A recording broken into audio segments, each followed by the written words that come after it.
안 들었겠다고. 예, 감사합니다. 기도하시겠습니다. 고마우신 하나님 아버지, 감사합니다. 주님께서 이 땅을 주님께서 지켜주시고 사랑하시고 축복하셔서 하나님의 사역을 감당하는 그런 나라로서 세계에 알려지게 되었고, 또 한국 교회나 한국이 지금 세계적으로 하나님의 사역을 맡아가지고 큰 일을 하는 그런 역사적인 중요한 시기에 처해 있다고 믿습니다. 고마우신 하나님, 오늘 이 시간에는 하나님께서 우리 한국교회를 사랑하셔서 이렇게 큰 교회로, 세계적인 교회로 크게 발전시키고 부흥시켜서 하나님의 나라를 위한 사명을 맡아 감당하는 그런 거대한 교회로 축복하신 것을 감사합니다. 이제 오늘 우리가 한국교회사를 통해서 하나님께서 우리 교회를 이렇게 크게 주님의 사역을 맡아서 사역하게 하신 그런 경로, 그런 과정들을 살펴보는 시간을 가지는데, 특히 오늘은 한국교회사의 서론 시간으로 한국교회사를 어떻게 보느냐, 또 이 역사를 어떻게 보느냐라고 하는 것을 생각하는 그런 시간을 가지려고 합니다. 하나님 함께 하셔서 시작부터 마치는 시간까지 주님께서 같이 하셔서 주님께서 우리에게 주시는 놀라운 그런 깊은 진리, 경륜, 그런 것을 우리가 깨달아 알아서 우리에게 맡겨진 사명 감당하는 소중한 시간이, 확인하는 소중한 이 시간이 될 수 있도록 주님께서 축복하여 주시옵소서. 지금 시작하는 시간이 오니 마치는 시간까지 주님께서 하셔서 주님의 크신 사랑과 능력과 축복이 함께해 주시옵소서. 감사하며 주님의 이름으로 기도합나이다. 아멘. 지금 우리는 한국교회사는 우리의 유명하신 우리의 유금조 박사께서 강의를 잘하고 계시기 때문에 저는 한국사회가, 제가 한국교회사가 전공이긴 하지만은 교회사를 보는 그런 시각, 그런 서론적인 얘기, 그런 것을 지금 하고 있습니다. 지난번에 하던 그런 얘기를 계속해서 할 터인데, 역사에는 굉장히 그 사소한 사건이, 아주 사소한 사건이 엄청난 중요성을 가지고 있다, 그런 얘기를 우리가 했습니다. 이제 그것을 계속해서 할 터인데, 우리가 다시 한번 확인하지만은 욥기에 있는 것과 마찬가지로 내 시작은 미약하였으나 네 자종은 심히 창대하리라, 그런 말씀을 우리가 다 기억하고 있죠. 더구나 욥기에는 그런 데 대한 그런 얘기들이 많죠.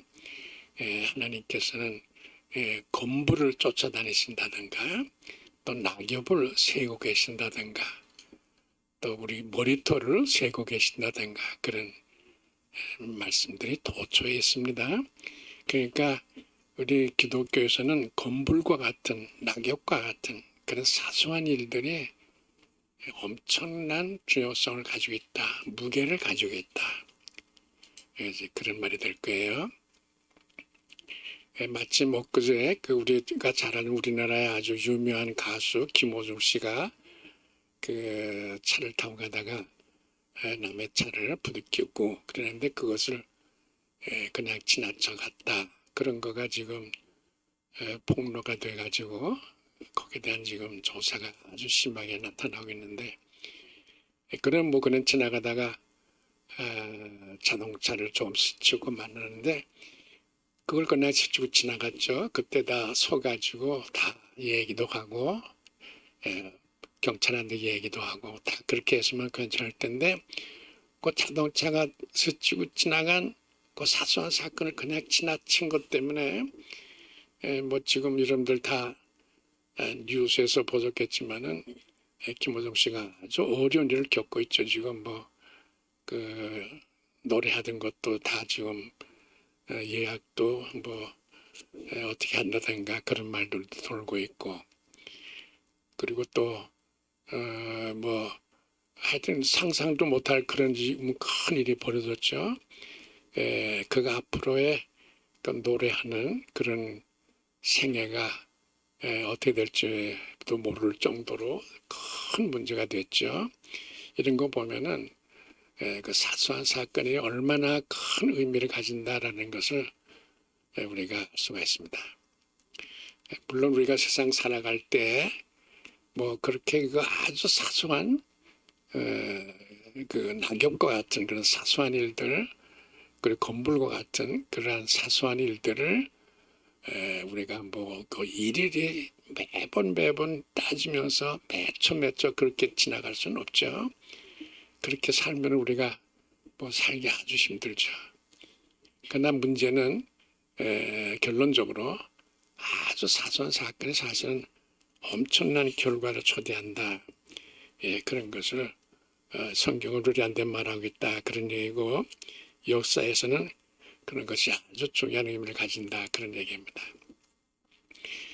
우리가 지난번에 얘기하던 것을 계속해서 얘기하면은 우리나라에 와 있던 그런 일본의 법관들은 그 이도 히로부미가 우리나라에 올 때 굉장히 아주 중용하고 훌륭한 일본의 특히 기독교인들, 법조인 중에서도 특히 기독교인이고 아주 일본에서도 최고의 그런 수준에 있는 그런 법관들을 한 서너 명 데려왔어요. 자기가 맞으면 한국 통치를 할 적에 아주 잘한다라고 하는 그런 생각을 해서 훌륭한 그런 일본에서도 손꼽히는 첫째 둘째가는 그런 법관들을 많이 데리고 왔는데 그것이 아주 그로서는 조그만 일이었지만 그것이 한일 관계에 대해서 여러 가지 각도에서 해석하게 만드는 중요한 그런 일들을 남겼다 그런 얘기입니다. 우리가 그 한일합병하고 난 다음에 백오인 사건이라고 하는 걸 일으켰죠. 그 우리나라에 제일 처음에 와 있던 데라우치 마사타케라는 그런 사람이 제1대 총독으로 왔는데 그 사람이 한국에 들어와서 자기가 정치를 하려고 하니까 제일 처음에 방해가 되고 저해가 되는 그런 요소가 기독교다라고 하는 말을 그게 처음 총독 취임 연설에서 첫 마디가 그거예요. 내가 한국 통치를 잘하려고 하는데 제일 거치는 거가 조선의 기독교이다. 그런 말을 했어요. 그러니까 자기로서는 한국을 정치를 잘하려고 하는데 기독교가 제일 방해가 된다. 조회 요소가 된다. 그렇게 해가지고 유명한 저 압록강에서 데라우치 총독 암살 음모 사건이다라고 하는 것을 조작해냈죠. 그래서 우리나라에 들어와서 처음에 그 사람이 제일 처음에 한 일이 자기가 조선 통치를 잘하기 위해서는 이 저해 요소를 없애야 된다 생각해서 전국에 걸쳐가지고 한국의 저명한 기독교인들 700명을 잡아갔어요. 그때 당시에 전국에 걸쳐가지고 700명 정도의 기독교인들을 잡아갔다 그러면은 뭐 조금 이름 있는 사람은 다 잡아간 거죠. 1910년도 정도니까. 그런데 그 재판을 맡은 사람이 아까도 말했지만은 이도 히로부미가 데려왔던 그런 그 법조인 가운데서도 아주 머리가 총명했던 그런 와다나베 노보루라는 사람, 그 다음에 하나의 다쿠조라고 하는 그런 사람들. 와다나베 노보루라는 사람은 나중에 경성 고등법원장, 그러니까 요새로 말하면 우리나라의 대법원. 그때는 대법원은 일본에는 하나밖에 없어야 되니까 동경했었고 한국에는 경성 고등법원의 제일 최고의 그런 대법원과 같은 그런 역할을 했는데 그 고등법원 경성 고등법원장을 지냈던 사람이 와타나베 노부루라는 사람이고 또 나중에 일본이 그 전쟁에 끝나고 난 다음에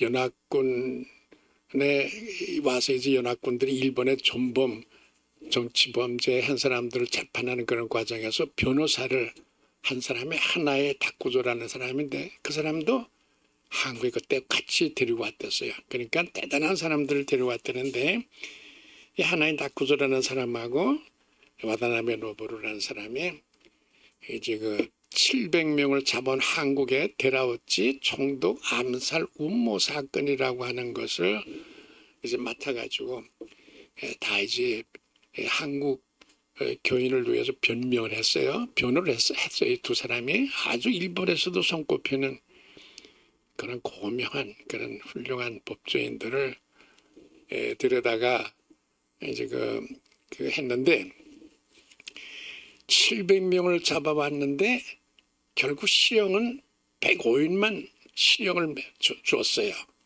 그래서 그 사건을 700인 사건이라고 하지 않고 105인 사건이라고 그러죠. 왜냐 그러면 700명 중에서 105인만 실형을 줬기 때문에 그런 거니까 7분의 1 정도만 실형을 줬죠. 이거는 대단한 사건입니다. 물론 뭐 일본이 이거 하는 중에서 이 사람들이 처음부터 조사한 게 아니고 조사는 다 경찰들하고 헌병들이 했기 때문에 그 조사하는 과정에서 한 사람은 죽고 너무 고문을 많이 받아가지고 나중에 거의 정신 이상이 된 사람도 한 두 사람이 있고 그래서 그런 큰 사건인데 하여튼 재판 과정에서는 이 와다나베 노부루라고 하는 사람하고 하나의 다쿠조라고 하는 사람들 그러니까 하나는 고등법원장이고 하나는 변호사 이렇게 나와가지고 이 105인 사건 그러니까 700명이라는 사람을 들여다가 그렇게 몹시 고문을 해서 혹독한 그런 조사를 해가지고 재판정에 세워가지고서는 그 사람들한테서 105인만 이제 실형을 줬다 그런 얘기인데 그 중에는 그 윤치호 같은 그런 사람도 있었죠. 그리고 그러니까 총독을 암살하려고 했다고 하는 거니까 이건 엄청난 죄죠. 그런데도 105인만 그렇게 실형을 하고 그리고 5년 정도 이내에 다 풀어줬어요. 5년 정도 이내에 다 풀어주고 그랬는데 이런 그런 사건을 이렇게 해결해 줬던 사람들이 이런 그 훌륭한 일본의 그 법조인들이었다 그러는데 이 1911년에 이 사건이 일어나가지고 그리고 1912년에 우리가 평양에서 장로교 총회를 조직했죠.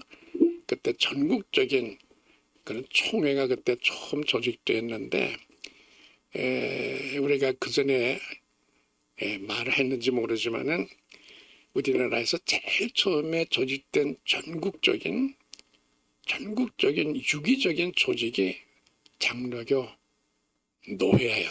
전국적인 그때 사이즈가 노회 정도밖에 사이즈가 안 했기 때문에 동노회라고 그랬는데 그 동노회라고 하는 거를 1907년에 조직했는데 잠깐 우리가 얘기한 것 같지만은 그 당시에 철도가 신의주하고 부산 경부선 경의선 그러는 건데 그거가 1906년에 개통됐기 때문에 1907년에 조직한 전국적인 조직인 이 동로회라고 하는 거는 사실은 그 경부 거기서만 오는 게 아니고 한경도 저 꼭대기 강원도 산골짜기 그리고 전라도 저 밑에서 황해도 이런 데서 다 오는데 그 사람들이 어떻게 평양에 다 와서 그렇게 했겠어요. 달구지 타고 오고 물을 건너고 걸어서 온 그런 전국적인 조직이 우리 장로교의 노회가 1907년 처음으로 조직됐다 그건데 1907년이면은 정미조약이라고 해가지고 우리가 나라가 다 뺏겼을 때예요. 그리고 고정도 쫓겨나고 나라가 뺏겼다고 하는 것은 우리나라의 모든 행정 조직 속에 일본 관리가 다 들어와서 차지했어요. 그러니까 아직 합병은 안 했다 할지라도 정치, 한국 안에 모든 정치는 다 그 사람들이 행정은 다 그 사람들이 맡아서 하게 될 정도로 다 그렇게 해 건가 1907년에 동로회인데 아시지만은 장로교는 노회가 최고의 기관이에요. 총회라고 하는 건 사실 협의기관입니다. 우리나라에는 잘못돼 가지고 총회가 최고의 기관인데 장로교회는 노회를 프레스비터리라고 해요. 그러니까 프레스비터리안. 장로교는 노회교회다 해도 될 정도로 그 이름이 같아요. 장로라고 하는 이름을 가지고 장로교회 이렇게 한 거가 노회, 프레스비테리. 그게 노회고 장로라는 건 프레스비테리안이고, 그러니까 결국 우리 장로교회 최고의 행정적인 그런 권위를 가진 기관은 노회예요. 그리고 총회라는 건 맞아면 협의기관인데 우리나라는 잘못돼 가지고 총회가 최고의 기관으로 되어 있는데, 사실은 장로교 행정을 얘기하면은 총회 후에 대회라는 게 있어요. 시노드라는 게 있어요. 근데 우리나라가 그 1953년 그 6.25 전쟁 끝날 해 때쯤에 고려파, 기상파, 예장파로 갈려졌는데, 그때 만약에 대회가 있었으면은 북부 대회, 남부 대회 이렇게 해가지고 갈랐으면은 분열 안 되는 거예요. 사실은 대회 제도가 있었으면은 북부 대회하고 남부 대회 이렇게 할 텐데 그 대회 제도가 없었고 총회 제도만 있었기 때문에 총회에서 분열하니까 결국 총회가 분열해서 우리나라는 고려파, 예장파, 기상파로, 그것도 유교 사변에 진행되던 도중에 진행되다가 1954년에 그 휴전할 그해 다 분열되고 말았다 그런 얘기인데, 그런 것도 언젠가는 얘기할 기회가 있겠지만은 제가 이렇게 얘기를 여기까지 길게 장하게 한 이유는 1912년 그러니까 그 백오인 사건이 일어나가지고 장로교회 지도급 인사들이 다 고문을 당하고 그 오인이 감옥에 가고 다 이랬을 적에 그 다음 해 1912년에 평양에서 장로교 총회가 조직될 때에 이 와다나베 가오루 노보로하고 하나의 다쿠조가 평양 노회 총회 조직할 때 찾아왔어요. 장로교 총회 조직할 때 이 사람들이 찾아왔어. 그래가지고 저 총회 진행되는 저 뒤에 가서 낭하에서 만나가지고 서로 악수하고 서로 울었을 거예요. 응? 어떻게 당신들이 이렇게 됐나, 우리는 왜 이렇게 일을 하게 됐나, 그런 것들 얘기하면서 울었을 건데 손잡고 하여튼 이 사람들이 한국교회로 찾아와서 총회 조직 때 와서 축하도 해주고 한국교회하고 악수를 하고 지나갔다 그거예요. 이런 눈에 보이지 않는 작은 사건, 이런 작은 사건이 사실은 교회의 실상이라는 거예요. 우리는 교회 표면하고 교회 아래 내면, 이면 같은 걸 다 봐야 되는데, 한국이 일제한데 통치를 당하고 합병을 당하고 어려움을 겪었다 하는 그런 일 중에서도, 그리고 가혹한 백오인 사건 700명을 잡아다가 고문을 하고 하는 이런 참혹한 압정, 가혹한 정치가 있을 때에도 이렇게 눈에 보이지 않는 그런 것에서 자그마한 사건이 한국교회하고 일본을 어떤 의미에서는 묶어주는, 그리고 일본 사람 중에도 최고의 그 보조인들 와가지고 한국교회를 도와준 그런 일들이 눈에 띈다, 그런 얘기예요. 그러니까 역사에서는 이렇게 눈에 띄지 않는 자그마한 사건들을 꺼내내야 교회라는 건 세계적인 공동체구나. 일본이 한국을 그렇게 압제하고 그랬지만은 이런 사람들이 한국교회 손을 잡아주고 한국교회가 조직될 때, 총회가 조직될 때 와가지고 뒤에서 축하해주고 악수하고 손을 잡고 눈물 흘리고 갔다 하는 이런 자그마한 사건이 교회의 실체예요. 한일합병해가지고 한국과 일본이 그렇게 36년 동안 어려운 세상을 겪었지만은, 그러나 그 속에는 교회라고 하는 화해의 공동체, 화목의 공동체, 사랑의 공동체가 뚜렷하게 거기 있었다, 그런 얘기. 이런 거가 눈에 보이지 않는 조그마한 사건이지만은 여기에 교회라고 하는, 복음이라고 하는, 하나님의 나라라고 하는 그런 실체가 있다, 그거예요. 실체라고 하는 것은 크게 표면에 나타나는 건 아니에요. 그러나 그 뒤에 하나님의 나라가 거기에 빛나고 높이 세워지고 다들 그것 때문에 감사하고 눈물 흘리고 찬송하고 있지 않습니까? 이런 거가 교회사에서 봐야 될 실체다 그런 거예요. 작은 사건 속에, 눈에 보이지 않는 그런 사건 속에 이런 엄청난 일이 있었다, 그런 얘기. 우리가 좀 있으면 3.1운동에 들어가게 되는데 3.1운동이라는 거는 1919년 3월 1일에 있었지만은 사실 그 시작은 뭐 다 밑에서 있었겠지만 하여튼 공개된 시작은 동경에 있는 한국의 유학생들이 일본의 간다쿠에 아직도 그 일본의 조선 한국 YMCA가 있는데 그 간다쿠에는 시도바시 옆에 바로 옆에 그 YMCA 한국 YMCA 모여가지고 일본에 와 있는 한국의 그 아주 엘리트 유학생들, 그때 한국 엘리트들이 다 일본 유학 갔거든요. 그래서 그 유학가에는 일본에 있는 한국 유학생들이 동경 YMCA에 모여가지고 2.8 독립선언이라는 걸 했죠. 2월 8일에 독립선언을 하고 그리고 3월 1일에 서울에서 그거 물결을 따라가지고 그것이 다 조직돼가지고 한국에 와서 김마리아가 뭐 다 연락하고 이런 거 다 우리 알고 있지 않습니까? 그래가지고 서울에서 3.1운동이 크게 일어나게 됐는데 그러니까 3.1운동의 실상의 모처는 2.8 독립선언서예요. 근데 2.8 독립선언은 이광수가 썼어요. 25살 때. 25살 때 이광수가 동경 YMCA 2.8 독립선언서를 썼어요. 3.1 독립선언서는 최남선이가 썼어요. 뭐 3.1운동에 대한 얘기를 자세하게 이제 앞으로 지금 유 박사께서 잘 말씀하고 그러겠지만은 최남선이가 그 3.1운동에 대한 그 선언서를 썼다고 하는 건데 해방 이후에 YMCA에서 처음에 그 해방 기념일 지날 적에 최남선이가 와서 하는 말이 나는 3.1 독립선언서를 내가 썼는데 기독교 성서에 기초해서 썼다. 그렇게 얘기해서 나는 기독교적인 정신, 성서에 기초해서 그걸 썼다. 그런 말 했어요. 그러니까 3.1운동은 뭐 이제 앞으로 크게 다 그것이 또 설명이 되고 역사 해석도 하고 그러겠지만은 3.1운동은 기독교 정신을 썼고 3.1 선언서에는 기독교 정신이 들어가 있다. 그런 얘기를 하다가 지나가다 하는 건데 다시 돌아와서 25살 요새 우리 25살 다 알잖아요. 25살이면 뭐 그렇죠. 뭐 그런데 이광수가 독립선언서를 썼어요. 그 독립선언서 명문이죠. 아주.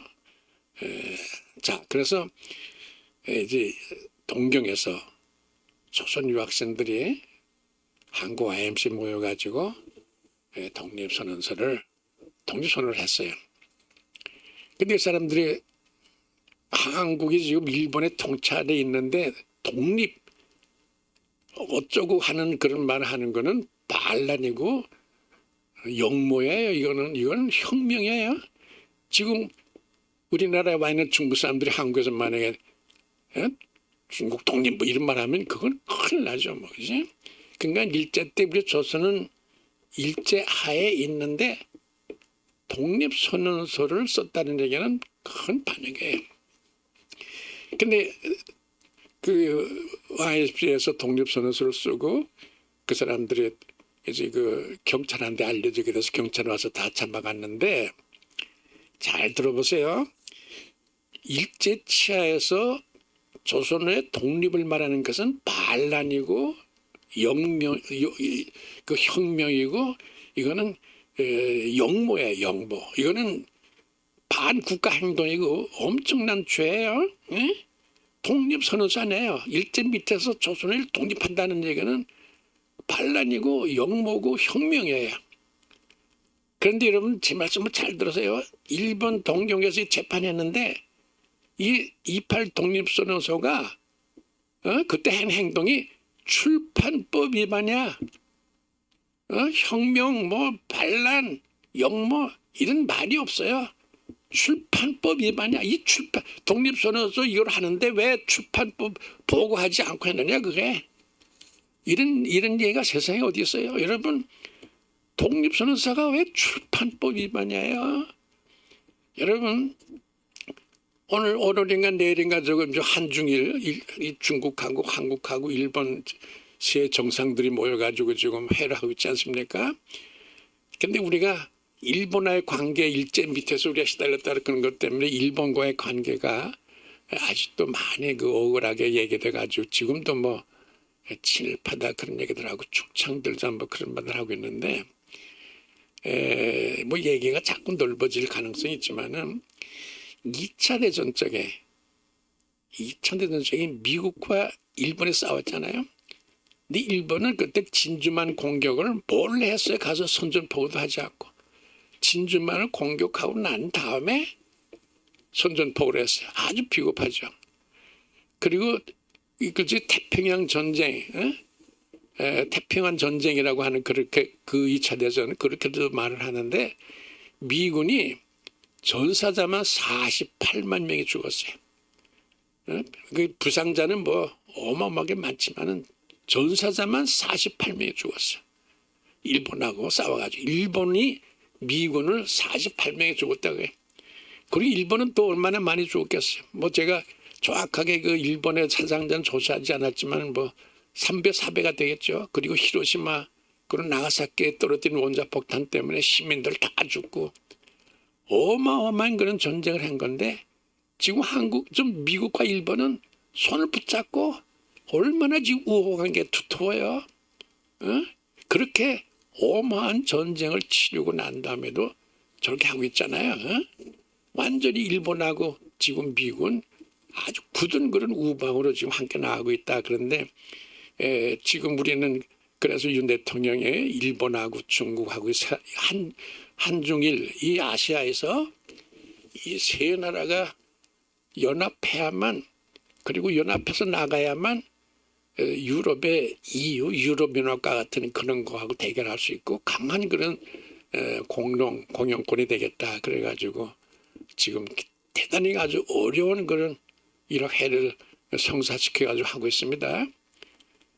근데 우리가 일제 38년에 대한 그런 원한이 물론 많죠. 그런데 제가 지금 말씀드리려고 하는 것은 이런 것 가운데서도 특히 사건별로 말하면은 일본의 법조계 인사들이 한국을 어느 만큼 도왔고 사랑하고 우리를 위해서 큰 일을 했느냐라는 것을 우리가 아는 것이 좋다 그예요. 우리가 저 이스라엘 역사 보면은 뭐 이스라엘 사람들 서로 싸우고 하는 그런 일도 많이 나오고 유대하고 이스라엘도 싸우고 그런 얘기가 많이 나오고 그러지만은 하여튼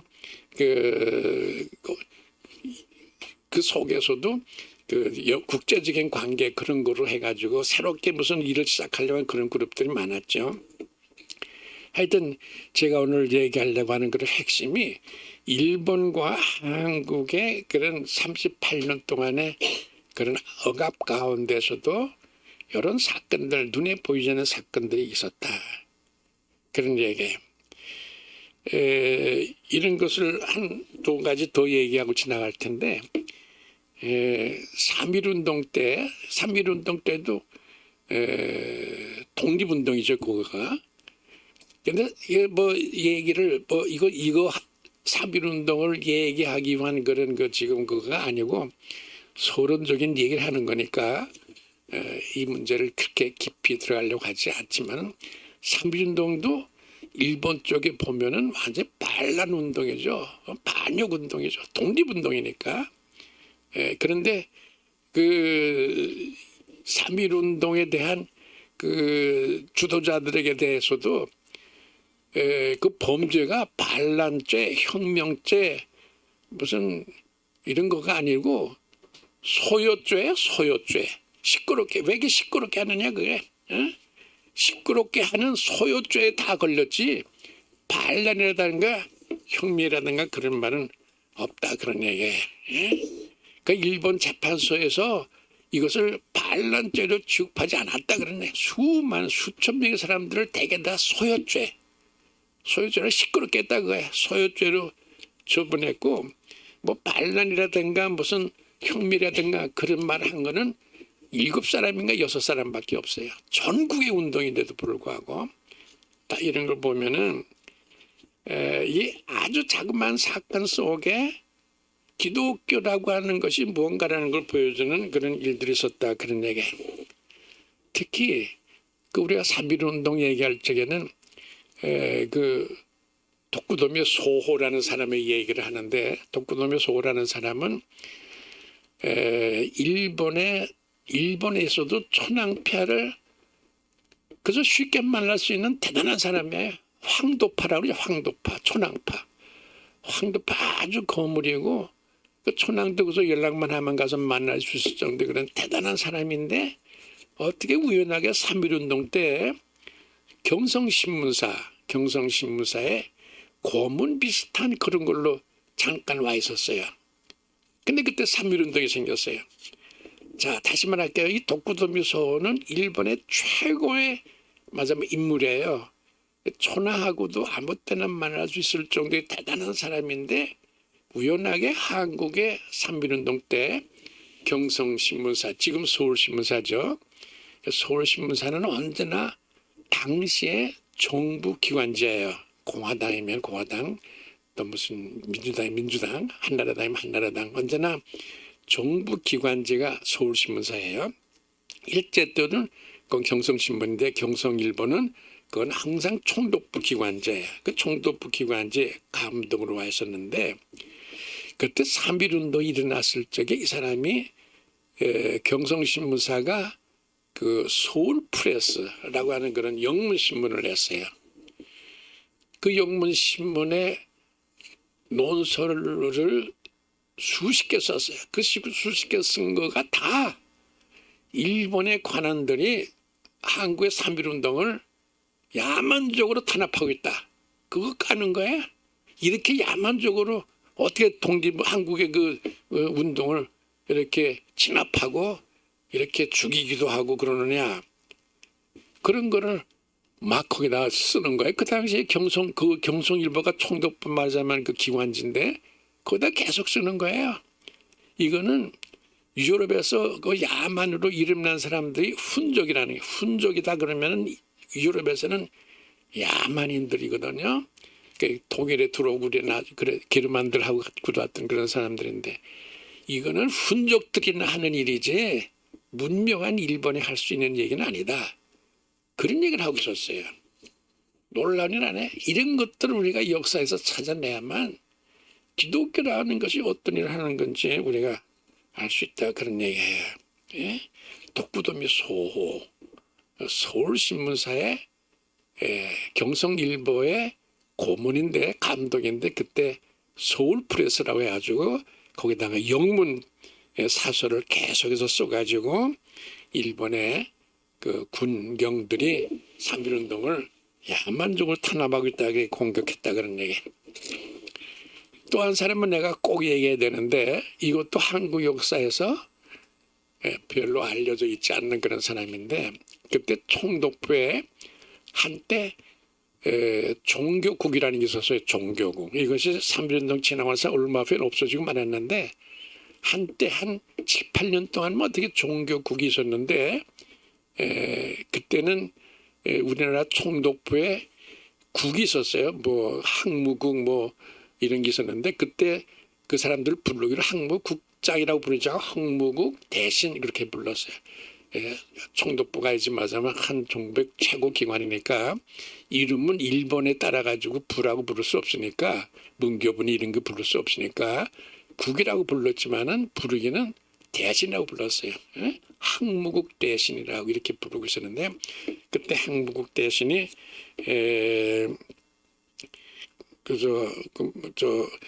미안합니다. 대신하고 불렀는데 그 종교국이라는 게 있어요. 종교국. 그러니까 그 국 밑에 관데 그때 우리가 부르기는 그건 국이죠. 근데 그 종교국 국장이 나카라의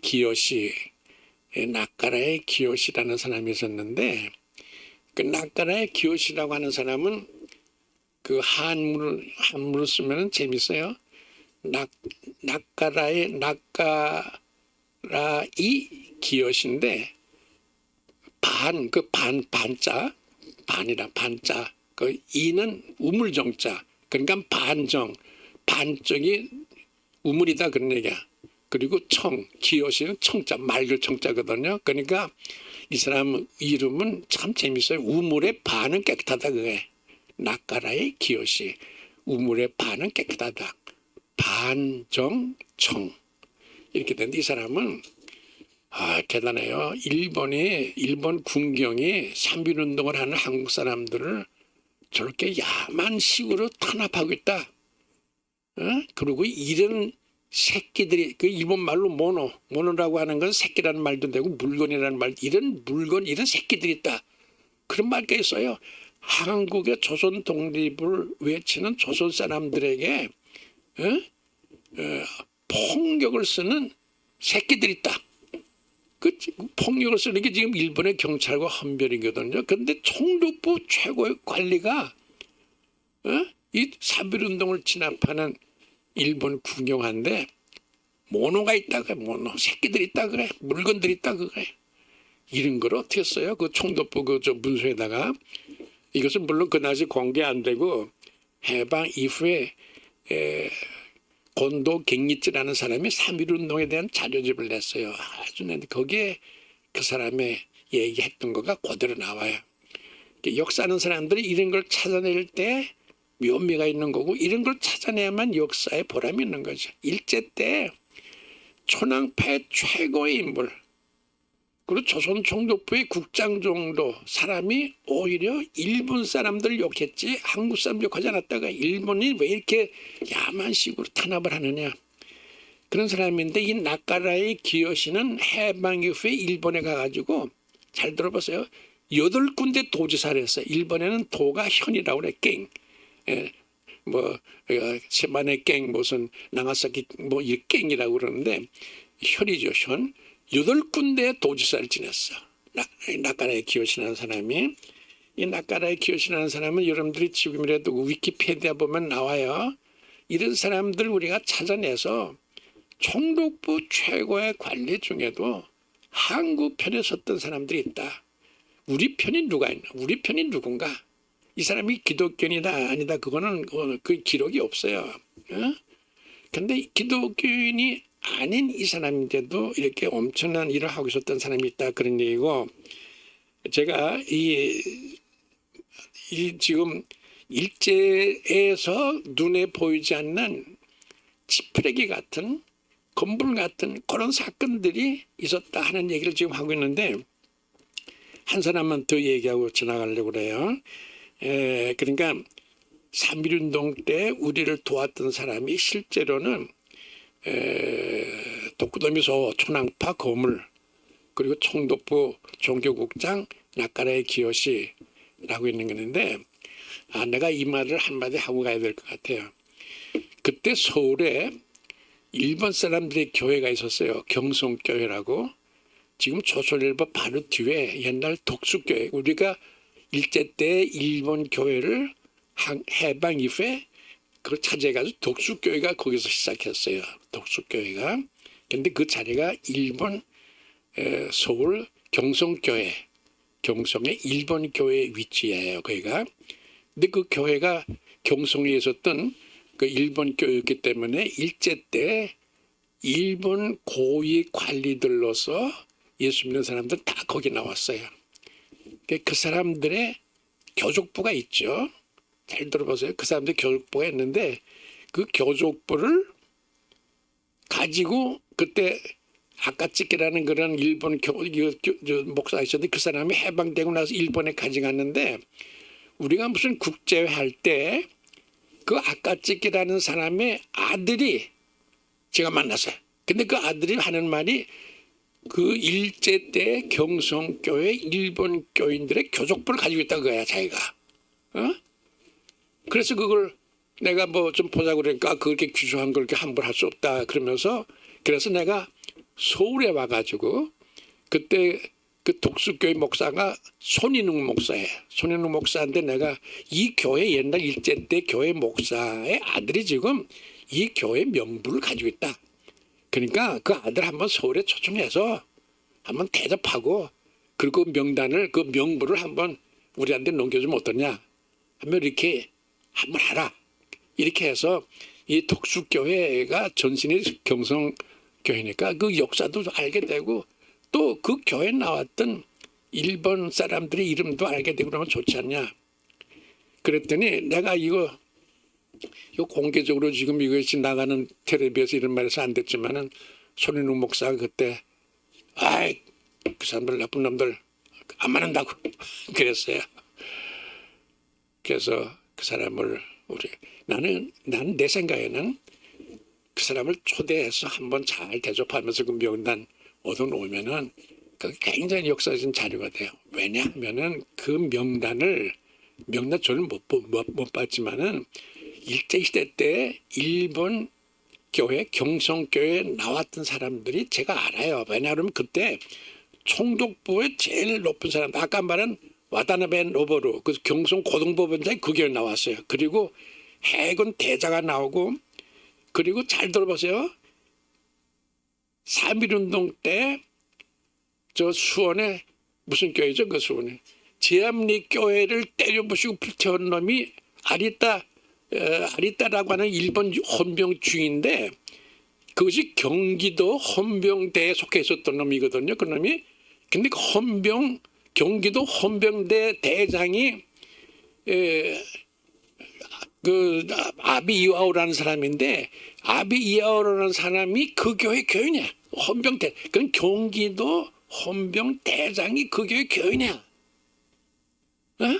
그러니까 지금 일본 사람 중에 4.1운동에 대해서 막 나서가지고 옹호해주고 그렇게 진압하는 사람들 뭐 나쁜 놈들이다라고 얘기하는 사람들이 있었던 반면에 경성교회는 그 목사나 헌병사령관이 그 교회 교인이야.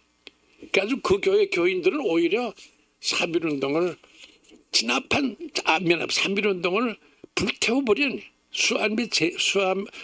수원의 제암리 교회를 불태워버린 거는 헌병대 대장이 그 교회 교인이야.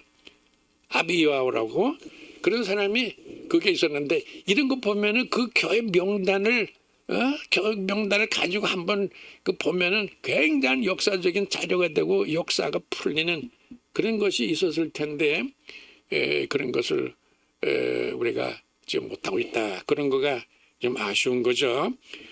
지나가다가 그 얘기를 했습니다. 잘 들어보세요. 그러니까 일제 때 대단한 사람들이 우리를 손잡아줬는데 오히려 일본 교회에 있는 사람들은 헌병대장이 경기도 헌병대장이 그 교회 교인이었다 그거예요. 자 이런 얘기를 하면서 지나가면서 이제 한 가지만 더 얘기하고 자꾸만 얘기하고 지나갈 텐데 아시지만은 그 일제가 조선을 합병하고 난 다음에 한국의 교육을 자기들이 잡아야 되겠다. 그래가지고 그 데라우치 마사다케라는 그런 제1대 조선 정독에 와가지고는 한국의 교육은 절대 선교사들이나 기독교가 시키면 안 되겠다. 왜냐 그러면 여러분들 최남선이가 조선 역사라는 책을 썼는데 거기 보면 이런 말이 나와요. 다 아시겠지만은 그때 개화기에 학교라 하면 예수교가 세운 것이 전부이더니 그런 말이 나와요. 그러니까 기독교가 선교사가 들어오고 나서 한국에 학교를 세우기 시작했어요. 그러니까 천남선이나 볼적에도 우리나라의 학교라는 건 정부가 조선 총독부가 세우고 뭐 이런 것이 몇 개 있었지만은 사실은 우리나라의 학교다 하면은 거기가 예수교가 세웠던 것이더니 라고 하는 말할 정도로 한국의 교육은 기독교가 있었다 그러냐. 여러분들 기억나죠? 기독교는 한국에 들어와서 교회 세우고 그 옆에 학교, 그 옆에 과수원, 그 옆에 병원.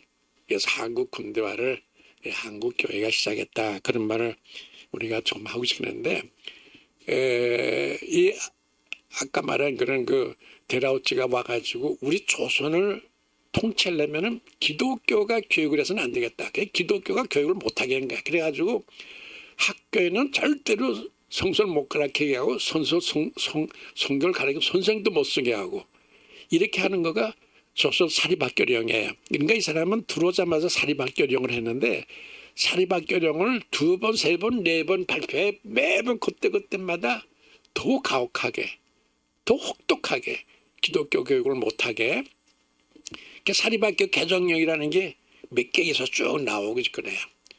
근데 1915년에 정말 혹독한 사립학교 그 개정령을 해가지고 거기 보면은 절대 기독교 학교라고 해서는 기독교 선생도 못 들어오고 학생도 못 들어오는데 학교다 그러면은 기독교하고는 완전히 끊어놓게 한 거예요.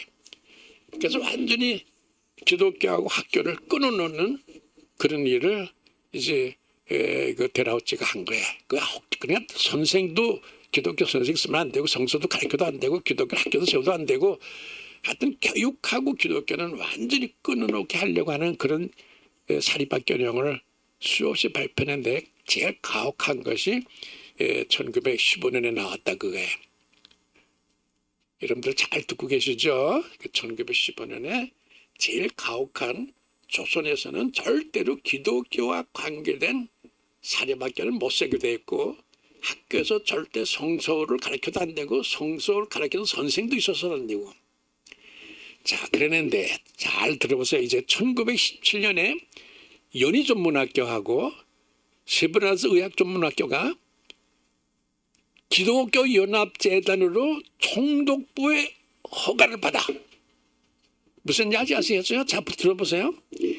1915년에 데라우치 무섭게 절대 기독교하고 학교는 관계를 못한다 그랬는데 연희전문학교가 1917년에 그 중에서 기독교 연합재단으로 인가를 받아요. 제가 그거 인가 받은 그런 그 인가서를 제가 사진을 찍어놔서 제가 가지고 있어요.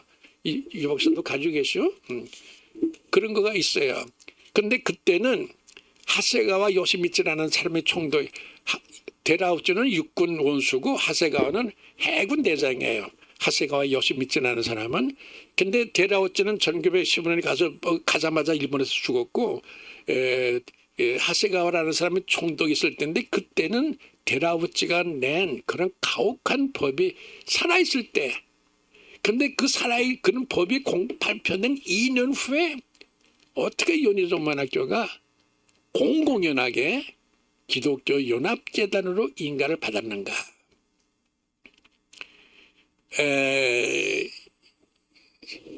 그 연희전문학교라는 거는 저거는 참 아주 가혹한 거는 아주 어려운 실용 속에서 생긴 대학교예요. 전문학교예요. 한국에는 대학교를 못 세우고 전문학교밖에 못 세웠는데 우리나라의 장로교 선교부의 맞으면 본부가 평양에 있었어요. 장로교 전체 우리나라 선교 전체 본부가 평양에 있었는데 그 평양에서 조선에 있는 장로교를 전부를 관할하는 그런 선교 본부의 본부장이 말하자면 모페트라고 하는 목사예요. 근데 그 사람은 굉장히 보수적인 사람이에요. 그 사람은 평양에 숭실전문학교를 세울 적에 농학과를 제일 처음에 세운 농학과를. 그리고 그다음 성소가 인구도 세우고 그랬는데 이 언더우드가 서울에다가 연희전문학교를 세운다고 그러니까 모페트가 못 세우게 해요. 여러분 잘 들어보세요. 사실은 언더우드가 1910년대부터 연희전문학교를 세우려고 그래요. 1910년도부터 연희전문학교를 세우려고 여러 번 하는데 모페트이 계속 반대해. 왜냐하면 언더우드는 약간 사상이 조금 근대적이다 그거예요. 그리고 여러분들 다 아시지만은 연희전문학교는 수석학과가 상과예요. 우리가 전에 얘기했는지 모르지만은 그래서 연희전문학교는 수석학과가 상과고 그다음에 문과고 이과고 농과고 뭐 이렇게 돼 있었어요. 그다음에 성서과도 있었고 이제 그랬는데 모페시 볼 적에는 연희전문학교를 세우는데 무슨 상과를 거기다가 수석학과를 세우느냐 이것도 반대야. 그리고 본래 생각도 다르고 그러니까 계속 반대했는데 결론부터 말하면은 조선 총독부는 연희전문학교를 1917년에 기독교 재단으로 인정했는데 오히려 우리나라에 와 있는 선교부는 1922년에 가서야 허락을 해. 연희전문학교가 정식으로 기독교 전문학교다라는 걸 정치로 인정해. 그러니까 연희전문학교는 어떤 의미에서는 한국에 나와 있는 선교부가 세운 게 아니라 온도우두 개인이 세운 거예요. 그러니까 저 온도우두가 세운 연희전문학교는 미국의 대학처럼 하버드니 예일이니 듀크 대학처럼 온도우두 대학교라고 해야 맞아요. 저게 왜냐하면 온도우두 하버드도 하버드가 세웠기 때문에 하버드 대학이 됐거든요. 듀크 대학은 듀크가 세워서 듀크 대학이 되었고 이 연희전문학교는 우리나라에 와 있는 선교부가 세운 게 아니에요. 선교부는 오히려 못 세우게 했다니까.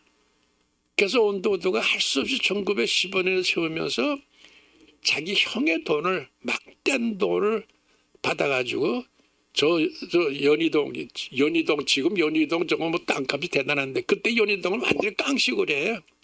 저기다가 35만 평이라는 땅을 온도우두 형이 사줬어. 35만 평이라는 땅을 사줬어요.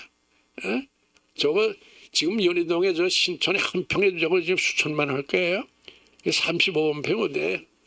그 완전히 사립학교고 기독교 학교가 아니에요. 저거는 온도우두 형이 돈을 줘가지고 온도우두가 세운 대학이다 그런 얘기예요. 그런데 그 대학을 한국에 나와 있는 선교사들은 1922년에 가서야 비로소 선교부의 대학으로 인정하고 그 이전에는 오히려 반대했다 그런 얘기거든요.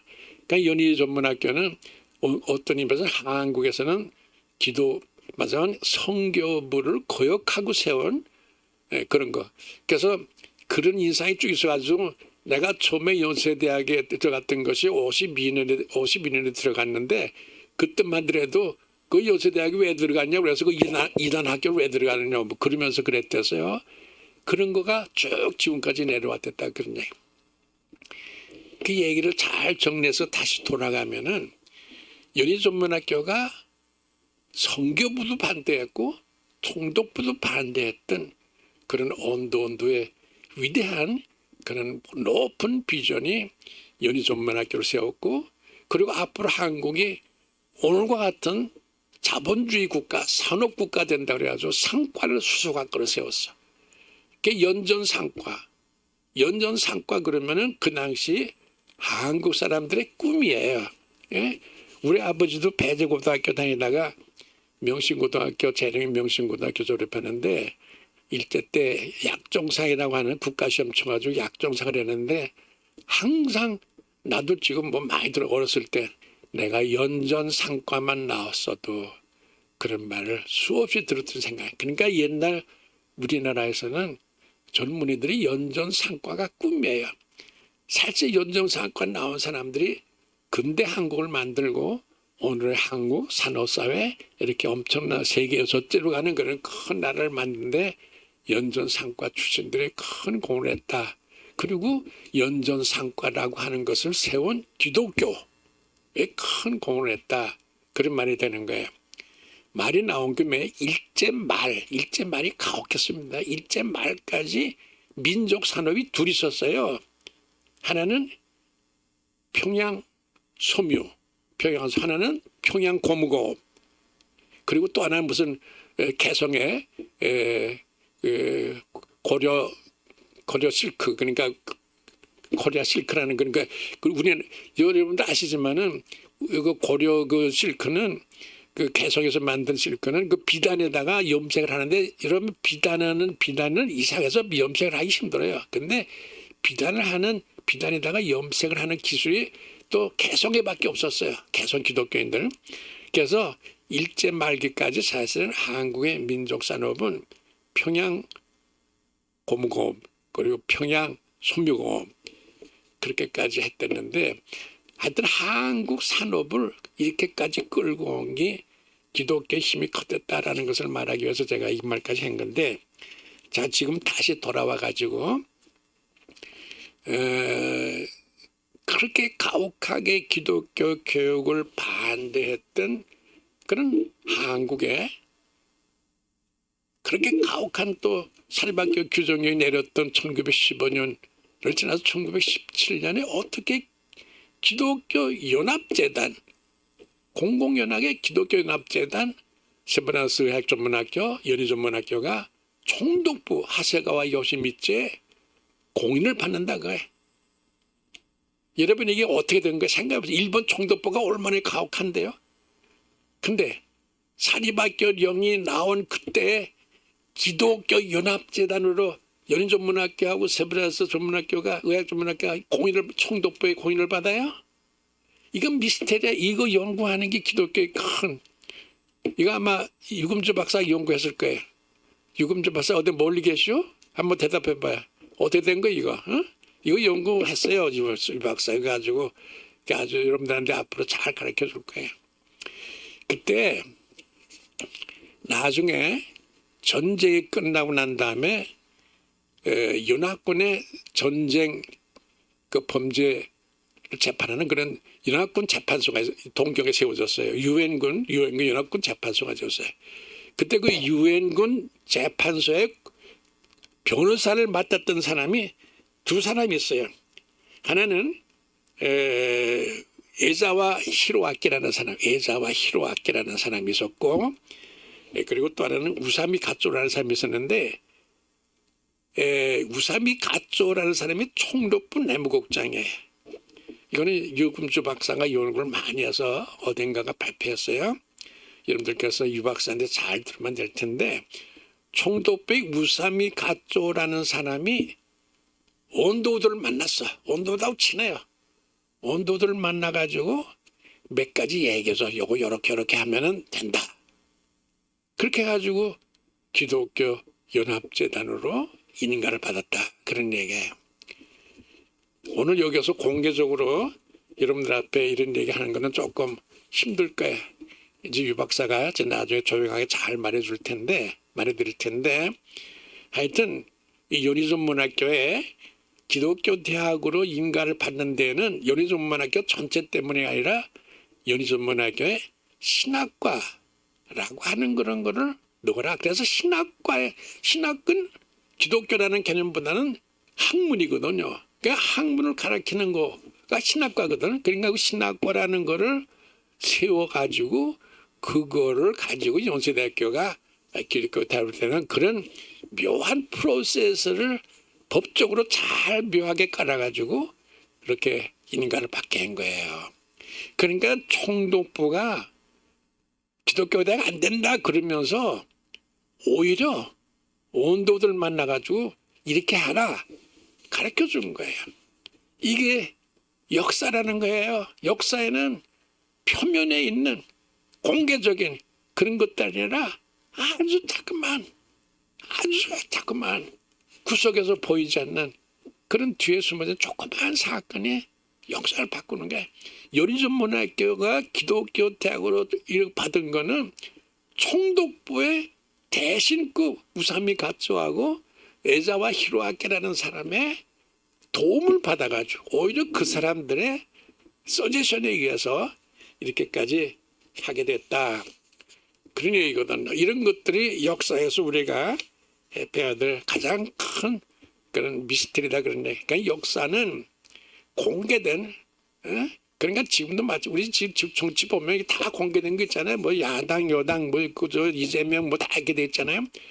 뒤에 뭐 있는지 모르고 조그만 먼지 같은 사건이 뭔지 모르는데 건불 같은, 낙엽 같은 아주 작은 그런 것이 나중에는 심히 창대하여지리라 라고 할 정도의 사건과 의미를 가져오는 그런 이해가 된다. 그런 얘기예요. 자, 이런 얘기를 우선은 그러니까 아주 눈에 보이지 않는 자그마한 사건들이 역사를 결정한다. 그런 거를 우리가 역사에서 보는 게 중요하다.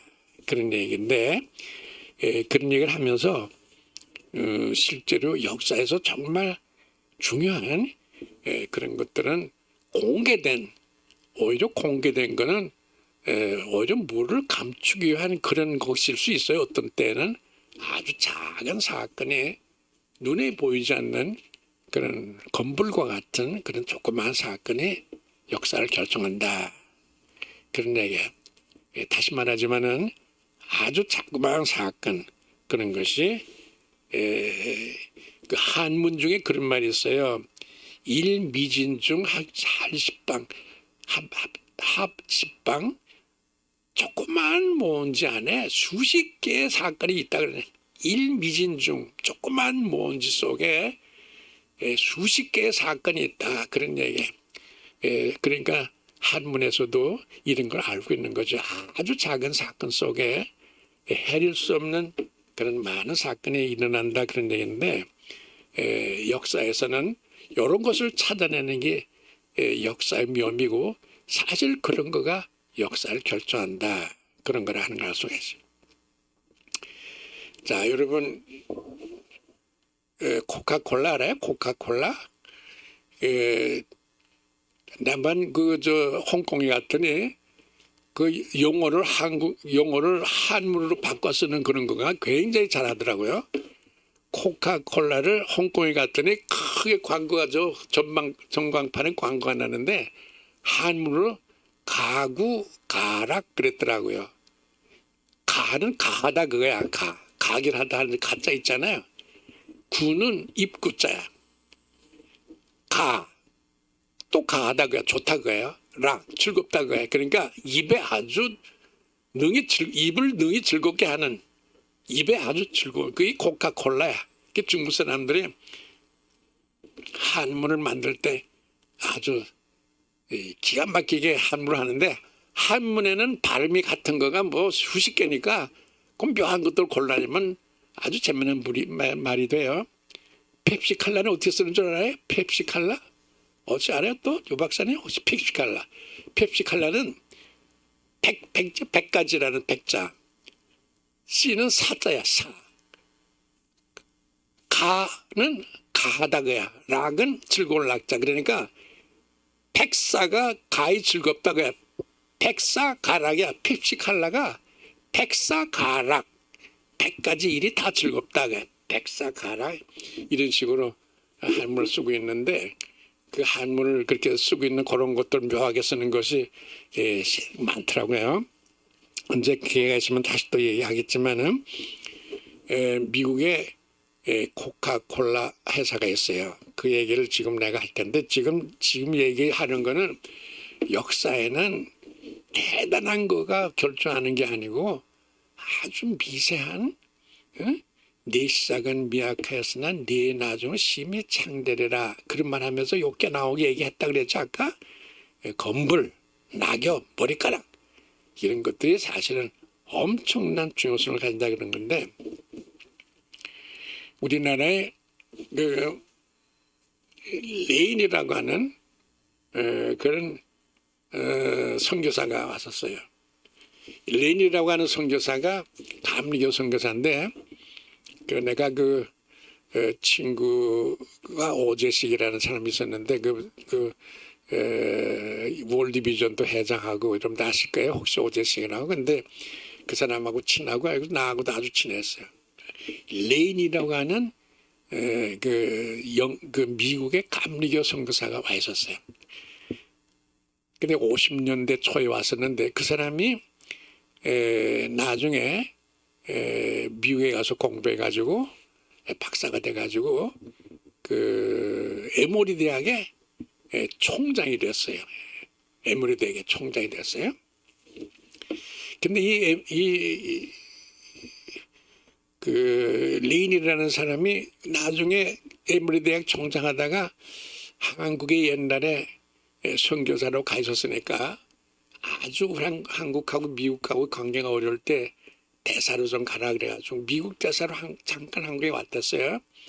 그러다가 그 어려운 문제만 해결하고 다시 돌아가서 에모리 대학의 총장을 그냥 하고 그랬는데 이 레인이라는 사람이 한국에 있다가 미국 가서 공부해가지고 에모리 대학의 이제 교수가 됐댔어요. 그러다가 나중에 총장까지 했는데 이 사람이 교수 있을 적에 자기 집에서 그 학교까지 가는데 한 10분, 15분쯤 걸어가는데 그게 주택가예요. 그래 아주 미국 그 주택가 좋잖아요. 아주 집들도 좋고 정원도 잘 돼 있고.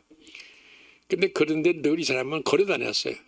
걸어 다니는데 어떤 집에 할아버지 혼자 살고 계세요.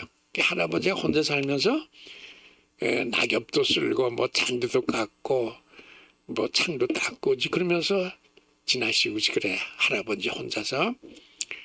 그래서 이 레니 교수가 학교에 가는 길에 그 할아버지 만나면 굿모닝 그러면서 지나가고 또 오다가도 또 길에서 만나면 굿아프터눈 굿나잇 뭐 이러면서 늘 지나고 그랬어요. 그러기를 뭐 늘 그랬어요. 만나면 그러고 만나면. 근데 이 할아버지는 뭐 대개는 나와서 잔디 깎고 뭐 창 닦고 마당 쓸고 그래요.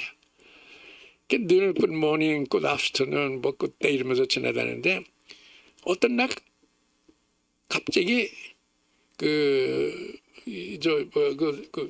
뭔가 없어요. 응? 그래서 이상하다 그래가지고 문 들어가서 녹화하고 보니까 이게 나와요. 웬일이시냐 그러니까 아내가 조금 좀 불편해서 누웠다 이랬다고. 그러면 제가 어떻게 도와드리면 되겠느냐고. 이러면서 또 약도 사다 주고 뭐 이랬어요. 근데 그 할아버지가 얼마 후에 돌아가셨어요. 돌아가고 난 다음에 그 할아버지가 누군지 알게 됐어요. 어마어마한 사람이에요. 코카콜라 회장이야. 코카콜라 회장인데 그 회사에서는 그냥 뭐 뭐까지 맡겨놓고 집에 와서 전화로 얘기하고 자기는 집에 와서 그냥 마당 쓸고 잔디 깎고 그러면서 노후를 지나고 산 거예요. 근데 아무도 모르게 지난 거야. 내가 알려주면 또 복잡하니까.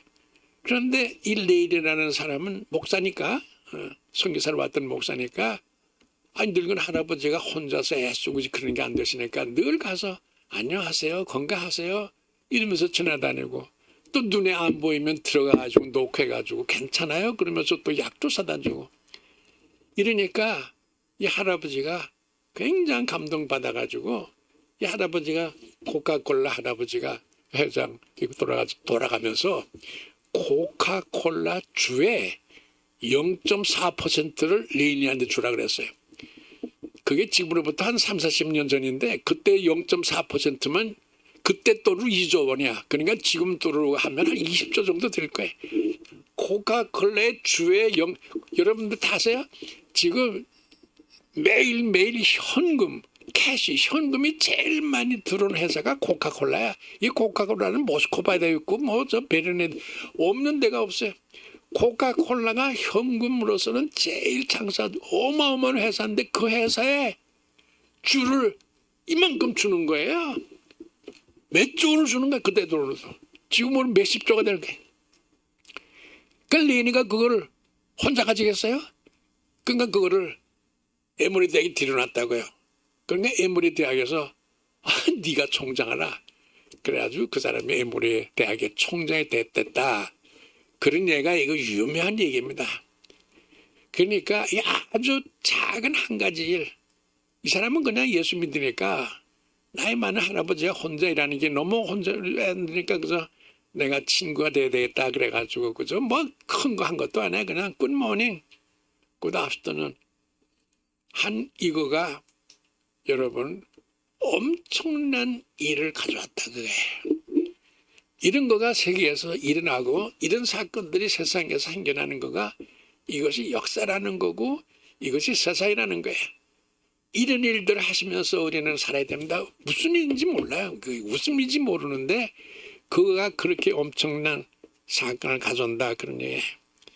여러분들 막달라 마리아 사건 아시죠? 막달라 마리아가 예수님한테 그 전에 죽을 뻔한 거 돌에 맞아 죽을 뻔한 거 아시잖아요. 죄 없는 사람이 먼저 쳐라 그래가지고 살아난 여자가 이 막달라 마리아네요. 그 마리아가 너무 고마워서 자기 집에 기름을 많이 비싼 기름을 모아뒀다가 예수님 너무 자기 목숨을 살려줬지 않았어요. 그래서 기름을 다 모아뒀다가 어떤 날 예수님 찾아가지고 예수님의 발에 부었어요? 머리에 부었어요? 여러분들 막달라 마리아가 그 귀한 자기가 그렇게 아깝게 다 모아놓은 그런 기름을 머리에 부었어요? 발에 부었어요?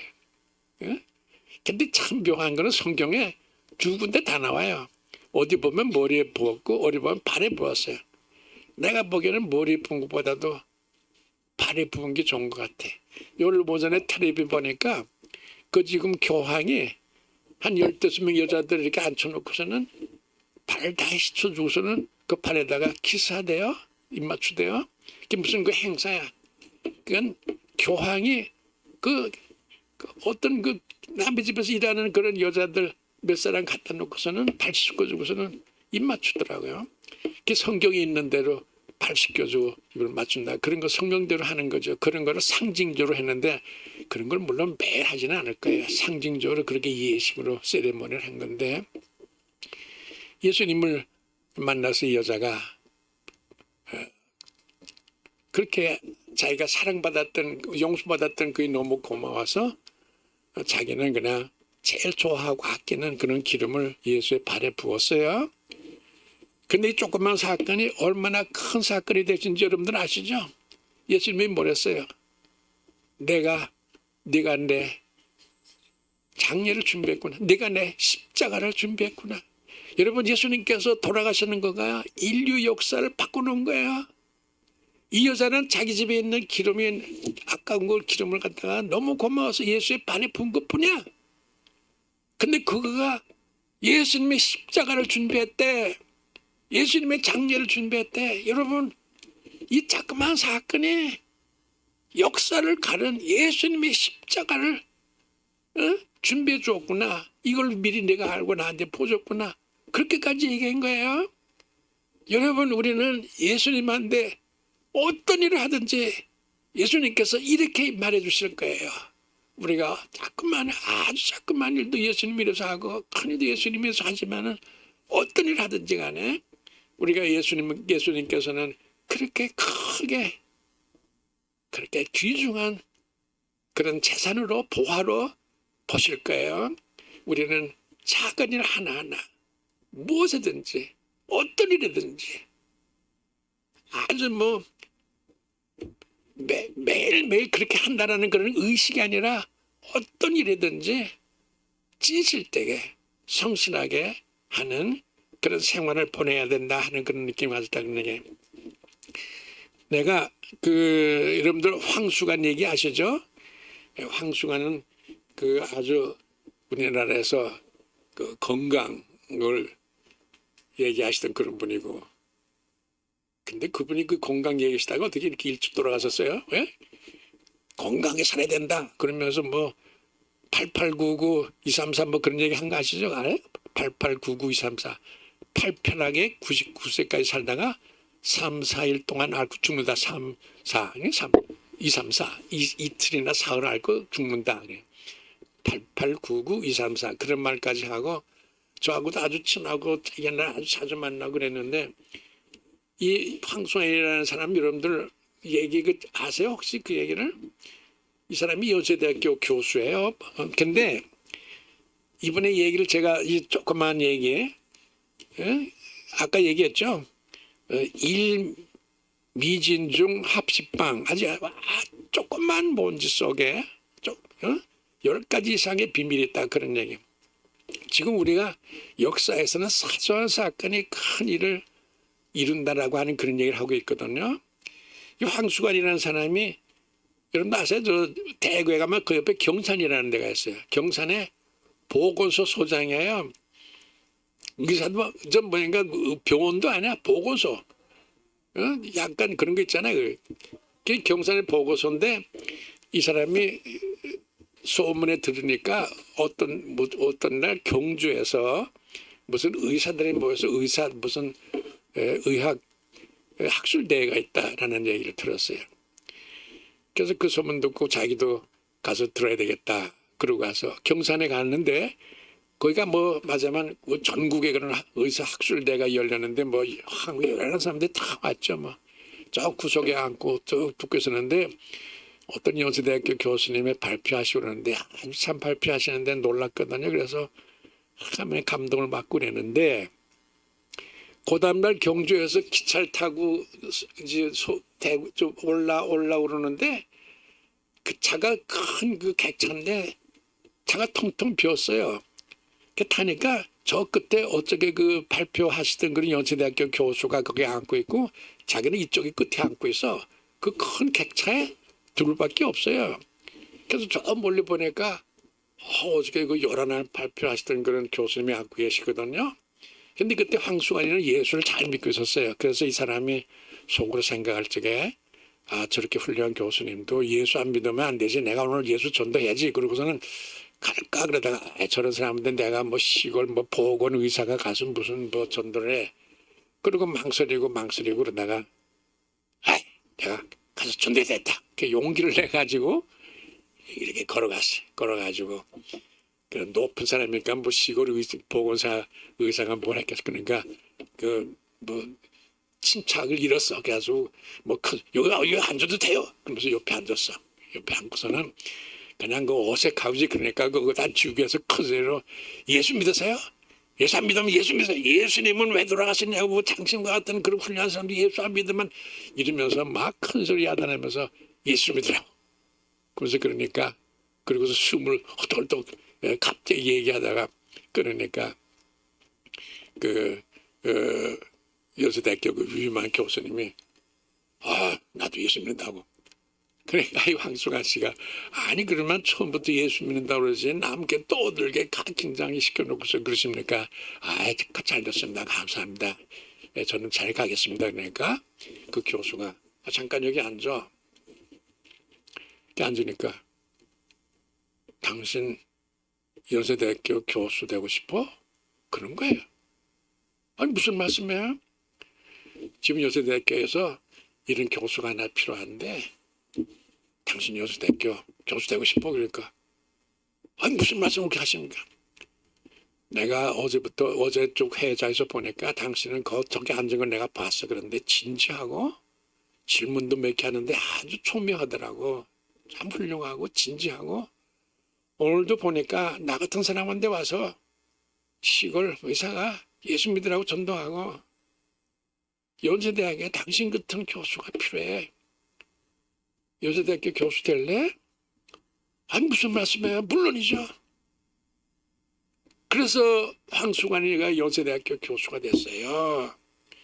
그래서 황수관이는 연세대학교 교수가 돼가지고 인기가 좋으니까 사방에 다니면서 돈 많이 강사를 많이 받았고 그거 다 연세대학교 들여. 무슨 연세대학교 무슨 그 기계 같은 거 사게 된다 그러면은 제가 강근히 전국에 다니면서 강의를 많이 하니까 그거 다 연세대학교 들어놨어요. 나 같은 사람이 무슨 연세대학교 교수야? 여러분 한순간에 아주 한순간에 한 발자국에 한마디가 우리 일생을 결정해요. 기독교에서 말하는 게 그거야. 내 시작은 미약하였으나 내 장으로 시집 창대해라. 하나님은 건부를 쫓아다니시고 낙엽을 세고 계신다. 하나님은 내 머리카락을 세고 계신다. 이런 말씀을 하고 있다. 그런 얘기. 자, 우리는 기독교에서 제일 중요한 게 얼마나 이 자그마한 사건이 미랄도 하는 사건이 얼마나 중요한가 알 수 있어요. 여러분 법궤라는 거 아시죠? 법궤. 법궤서가 뭐가 있죠? 법궤 속에 율법 글자가 글쎄요. 율법은 온 세계가 없어져도 없어지지 않아요. 이 율법 한 글자 한 글자는 온 우주가 없어져도 없어지지 않는 그런 소중한 거예요. 그런 귀한 거예요. 그게 율법에 그게 뭐 그 법궤 속에 들어가 있어요. 거기 또 하나가 누구의 뭐인가 아론의 지팡이죠. 아론의 지팡이는 마른 지팡이에서 싹이 나지 않아요. 그러니까 이 세상에는 생명이 거기서 난다. 생명이 마른 지팡이에서 생명이 나온다. 그러니까 없는 데서 생기게 하고 죽은 데서 생기게 하고 부활이 있고 영원한 생명이 마른 데서도 나온다. 그게. 자, 그런데 우리가 이해할 수 없는 거가 거기에 뭐가 있죠? 만나가 있어. 만나는 하루밖에 못 가. 다음날 쏘고.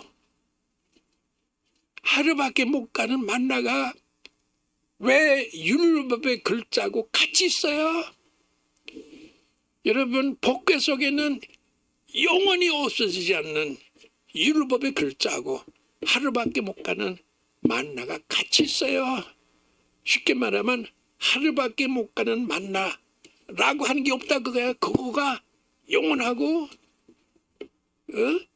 이 세상 끝날까지, 하나님이 오시는 그날까지, 하나님 심판이 그날까지 같이 있다 그거예요. 여러분, 이 성경에 있는 모든 말씀들은 다 진리예요. 법궤 속에, 잘 들어보세요. 법궤 속에 말랐던 지팽이에서 싹이 나고 이 세상이 끝나더라도 절대 없어지지 아니하는 율법 글자와 함께 하루밖에 못 가는 만나가 있다 하는 얘기는 이 세상에 하루밖에 못 나는 만나가라고 하는 그런 건 없다고요. 그것도 영원하다 그런 거예요. 한 작은 사건이 얼마나 큰지. 여러분들, 내가 걸음걸이 걸어갈 때 옆에 있는 사람하고 말하는 거 하나, 지하철에서 만나 한 사람 하나, 다 이게 우리한테는 영원한 거고 영원한 가치를 가지는 거고 그럴 거예요. 내가 지난번에 한번 얘기한 것 같은데요. 천국에 한 얘기 했죠. 그 천국에 갔을 적에 천당 가는 사람이 지옥 가는 사람은 다 몰라요. 다 왜 가는지 몰라. 천당 가는 사람도 모르고. 왜냐하면 너무 작은 사건 때문에. 그렇죠. 내가 나를 감옥에 갇혔을 때 찾아왔고, 배고플 때 공개했고, 추울 때 옷 입혀줬다 그랬지. 우리가 언제 그랬습니까? 내가 어떤 날 지나가다가 어떤 사람한테 한 거 있잖아. 그게 나였어. 그런 얘기 우리 기억나죠? 이 세상에는요, 천당 가는 사람이 지옥 가는 사람이나 아무도 모를 만한 아주 작은 일 때문에 하나는 천당 가고 하나는 지옥 간다 그런 거예요. 여러분, 이 세상에 작은 일이라는 건 없어요. 여러분, 제가 이제 한 가지만 더 얘기하고 그럴 텐데, 제가 이거는 뭐 도초에 가서 얘기하니까 들은 사람이 많을 거예요. 제가 영국 유학 갔을 적에 그 하숙집에서 살았는데, 하숙 할머니가 아주 몸이 뚱뚱한 사람이에요. 늘 혼자 사시는데 그 사람이 혼자 살고 있고 나하고 같이 있는데, 주말이면 그 집에 들른발이 할아버지가 한번 놀러 와요. 여러분 잘 들으세요.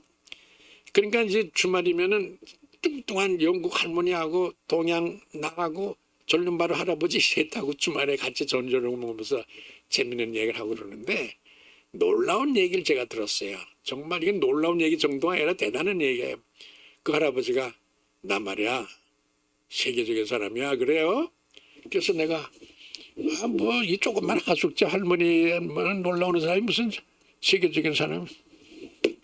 나 우습게 보는데 내 말 잘 들어봐. 그러는데 그 사람이 이름은 내가 존인 것 같아. 이름을 존이라고 하는 이름인 것 같아. 하여튼 그 사람인데, 그 사람이 1차 대전 때에 영국군이야. 쫄병이야. 영국군인데 그 유럽에 싸우러 가서 그 사람 얘기해요. 그 싸우러 가서 싸우다가 독일 쫄병, 독일 육군 하사, 독일 쫄병 하나를 잡았어요. 잡아가지고는 그 쫄병의 이름을 다 쓰고서는 포로로 잡아가지고는 이제 뒤에 후방으로 끌고 왔어요. 포로니까. 그래서 상관한테 보고했더니 상관이 기분이 나. 지금 일선에서 지금 전선이 밀리고 가고 이러면서 지금 이렇게 복잡한데 포로를 하나 잡아오니 이 포로를 죽일 수도 없고 공개적으로 죽일 수 없잖아요. 그러니까 포로 후방에 데려가야 할 텐데 후방에 데려가려면 너 혼자 갈 수 있겠어요? 그 2명 정도, 최소한도 2명은 딸려 보내야 될 거 아니에요. 그러면 지금 일선에서 전력이 얼마나 귀중한데 포로 하나 때문에 전력을 2사람을 뒤에 쫓아보내요. 그러니까 그 대대장이 굉장히 화가 났어요. 이놈, 그래가지고 이 데리고 그럼 후방에 데려가. 그래가지고 영국군 둘이 이제 그 독일 포로 하나 데리고 뒤로 후방으로 가는 거야. 후방으로 한참 가는데 날이 좁으니까 어떻게 시골집에 어떤 조그만 집에 그 오막살이 집에 들어가서 거기서 이제 밤에 자게 됐는데, 밤에 그 포로를 포박하고 그리고 둘이가 있는데 둘 중에서도 탈 수 없잖아요. 그러니까 누가 하나 돌아가면서 불침번을 쓰자 그래가지고 가위바위보를 해가지고 이 할아버지 그때는 그 존이라는 그 물론 젊은 군인이지만 1차 대전 때니까 먼저 자게 되고 이 사람이 자기 친구가 이제 그 불침번을 쓰게 됐어요. 그 불침번을 쓰고 있는데 이 불침번을 쓴 사람이 일선이니까 너무 뭐 피곤하고 그러니까 잠이 가빠튼 사이에 이 독일 포로가 어떻게 길을 써가지고 어떻게 포박을 풀었어. 그래가지고 그 문에서 뛰어내려가지고 도망가냐. 그러니까 이 불침번을 쓴 사람이 갑자기 깨가지고 보니까 아이 문 열어가지고 저쪽으로 도망가고 있잖아요. 그러니까 뒤에서 도망가는 포를 보고서 돌아서 안 그러면 쏜다 그러면서 이제 뒤에서 협박을 했거든. 그러니까 뭐 한 40-50m 벌써 저쪽 멀리 도망갔어요. 근데 이 할아버지가 깨가지고 같이 총을 겨누고서는 이 독일 포로라도 영국군은 뒤에서 쏘면 안 된다는 그런 신사가 아무리 적군이라도 뒤에서 쏘면 내가 돌아서 해야 된다고요. 앞에서 쏴야지 뒤에서 쏘면 안 된다는 그런 뭐 법이 있는가 봐. 막 그래가지고 돌아서 그랬어요. 그러니까 이 뭐 도망가는 포로가 돌아서 죽으려고 돌아서요. 그냥 막 뛰니까 이 포로가 돌아서기를 기다리면서 돌아서 그러면서 이 영국군 둘이가 그 포로를 놓치고 말았어요. 그러니까 얼마나 겁이 나요. 포로를 놓쳤죠.